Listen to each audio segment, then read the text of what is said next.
बिखर जाती है।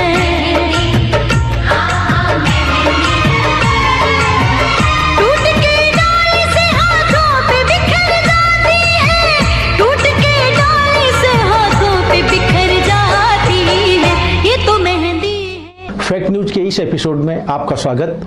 दुल्हन की हथेलियों को सजाते हुए उसी दुल्हन के बुढ़ापे में सर के बालों की सफेदी को छुपाने वाली मेहंदी देश और दुनिया में सबसे ज़्यादा पाली जिले के सोजत की धरती पर उपजती हैं और 100 किलोमीटर के क्षेत्र में मेहंदी की खेती प्रति वर्ष 5,000 टन से अधिक पैदावार करती है, जबकि उद्योगपति 10,000 टन से अधिक इसका एक्सपोर्ट करते हैं और व्यापार करते हैं। पैदावार की 2 गुनी मेहंदी मिलावट से बनती है और सोजत की विश्व प्रसिद्ध सुहाग की निशानी मेहंदी अपनी प्रतिष्ठा खोती जा रही है।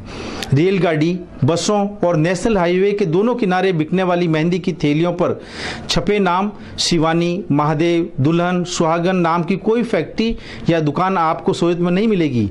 ऐसे ही फर्जी नामों से असली मेहंदी में मिट्टी, बबूल के पत्ते मिलाकर धड़ल्ले से बेचा जा रहा है। सरकार की टैक्स की चोरी की जा रही है।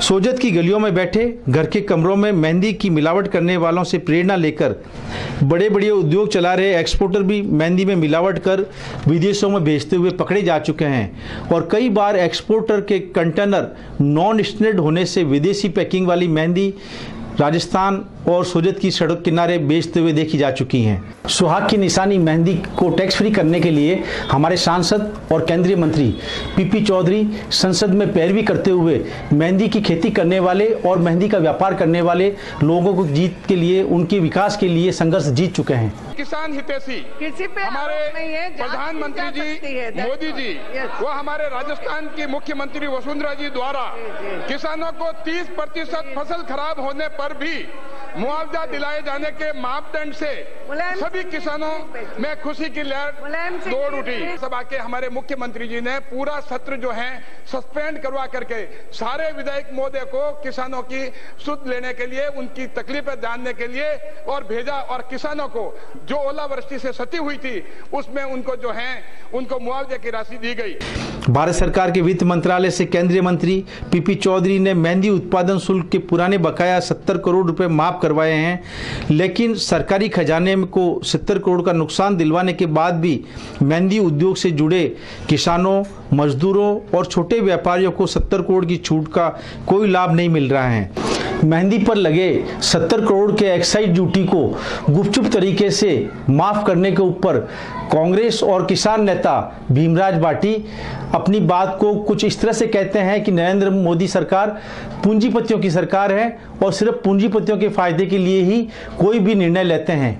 भारतीय जनता पार्टी जो है वो पैसे वालों की, अमीर लोगों की और बड़े बड़े सरमाएदारों की पार्टी है। गरीब की पार्टी, दलितों की पार्टी, अल्पसंख्यकों की पार्टी तो कांग्रेस ही है और कांग्रेस ही इनकी सेवा करेंगे। सोजत की मेहंदी को 70 करोड़ की एक्साइज ड्यूटी की छूट मिलने के बाद सिर्फ कांग्रेस ही नहीं, भारतीय जनता पार्टी के नेता भी नाराज हैं और कुछ लोग तो प्रधानमंत्री नरेंद्र मोदी तक अपनी बात पहुंचाकर इस 70 करोड़ की छूट को वापस लेने का दावा कर चुके हैं। आपको कांग्रेस के बाद भारतीय जनता पार्टी के विधायक ज्ञानचंद पारख ने 70 करोड़ की छूट के ऊपर जो विचार रखे वो भी आपके सामने हैं। वो उनका उत्पाद शुल्क गलत लगा हुआ था, गलत आंकलन किया हुआ था, जिसकी लड़ाई वो लंबे समय से लड़ रहे थे। निश्चित रूप से माननीय सांसद महोदय से बात करेंगे कि जिन्होंने जानबूझकर परेशान किया है और लंबे समय तक इस मैटर को लटकाए रखा है। अगर लगता है कि अधिकारियों की इसमें बदमाशी रही है तो उनके खिलाफ कार्रवाई करवाने का पूरा प्रयास करेंगे। मेहंदी रची